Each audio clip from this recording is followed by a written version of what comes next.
India का architectural heritage बहुत ही vibrant है। ये हजारों साल पुराना है और इसमें अलग अलग इन्फ्लुएंसेस दिखते हैं। पुराने टेम्पल्स से लेकर कॉलोनियल स्ट्रक्चर्स तक इंडिया की बिल्डिंग्स कल्चरल एक्सचेंज और आर्टिस्टिक इनोवेशन की कहानी बताती है। ये ऐसे इंडियन आर्किटेक्चर की रिचनेस एक्सप्लोर करता है और अलग अलग पीरियड्स के यूनिक कैरेक्टरिस्टिक्स हाईलाइट करता है। इंडिया के जियोग्राफी और हिस्ट्री ने इसके आर्किटेक्चर को शेप किया है। अलग अलग रीजन्स में अलग अलग स्टाइल्स डेवलप हुए। गर्म क्लाइमेट की वजह से कोर्टयार्ड्स और वेरांडास जैसे फीचर्स बने, जबकि रिलीजियस बिलीफ्स ने टेम्पल डिजाइन्स को इन्फ्लुएंस किया। नए रूलर्स के आने से नए आर्किटेक्चरल आइडियाज आए। इसका रिजल्ट एक फैसिनेटिंग ब्लेंड ऑफ स्टाइल्स है। हर एक उस समय के कल्चर और हिस्ट्री को रिफ्लेक्ट करता है। इंडियन आर्किटेक्चर को स्टडी करने से हमें इंडिया के पास्ट के बारे में इंसाइट्स मिलते हैं और इंडियन आर्टिजन्स की क्रिएटिविटी और स्किल का पता चलता है। एंशिएंट इंडिया में मैग्निफिसेंट टेम्पल्स बने। ये सिर्फ प्लेसेस ऑफ वर्शिप नहीं थे, ये आर्ट और कल्चर के सेंटर्स थे। पत्थर से बने ये टेम्पल्स लोगों को इंस्पायर करने के लिए डिजाइन किए गए थे। इनके टावरिंग स्ट्रक्चर्स और इंट्रिकेट कार्विंग्स एंशिएंट इंडियंस के आर्किटेक्चरल प्रोग्रेस को दिखाते हैं। एल्लोरा का कायलासा टेम्पल रॉक कट आर्किटेक्चर का एक मार्वल है। एक ही रॉक से कार्व किया गया। ये एक यूनेस्को वर्ल्ड हेरिटेज साइट है। खजुराहो टेम्पल्स अपने इरोटिक स्कल्पचर्स के लिए फेमस हैं, जो लाइफ को सेलिब्रेट करते हैं और टेम्पल आर्ट का इंपॉर्टेंट पार्ट हैं। टेम्पल्स की वॉल्स पर इंट्रिकेट कार्विंग्स हिंदू मिथोलॉजी की स्टोरीज नैरेट करती हैं।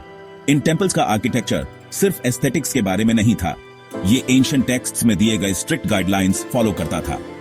डिजाइन प्रिंसिपल्स नेचर और कॉस्मिक एनर्जी के साथ हार्मनी इंश्योर करते थे।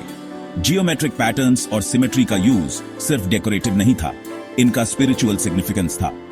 ये टेम्पल्स आज भी एक्टिव प्लेसेस ऑफ वर्शिप हैं और एंशिएंट इंडियन आर्किटेक्चर की एंड्यूरिंग लेगेसी को दिखाते हैं। 16th सेंचुरी में मुगल के आने से इंडिया में एक नया आर्किटेक्चरल वोकैब्युलरी आया।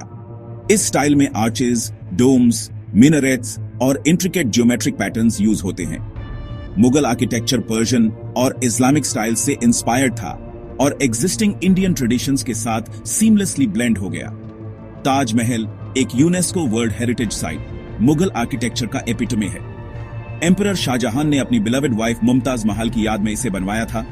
ये सिमेट्री और क्राफ्ट्समैनशिप का मास्टरपीस है। व्हाइट मार्बल, इंट्रिकेट इनले वर्क और कैलीग्राफी का यूज इसे सबसे ब्यूटीफुल बिल्डिंग्स में से एक बनाता है। मुगल आर्किटेक्चर सिर्फ ग्रैंड टूम्स और मॉस्क्स तक लिमिटेड नहीं था। फोर्ट्स, पैलेसेस और गार्डन्स भी इस स्टाइल को शोकेस करते थे। दिल्ली का रेड फोर्ट अपनी मैसिव सैंडस्टोन वॉल्स और इंट्रिकेट डिजाइन्स के साथ मुगल ग्रैंडियर का एक और एग्जाम्पल है।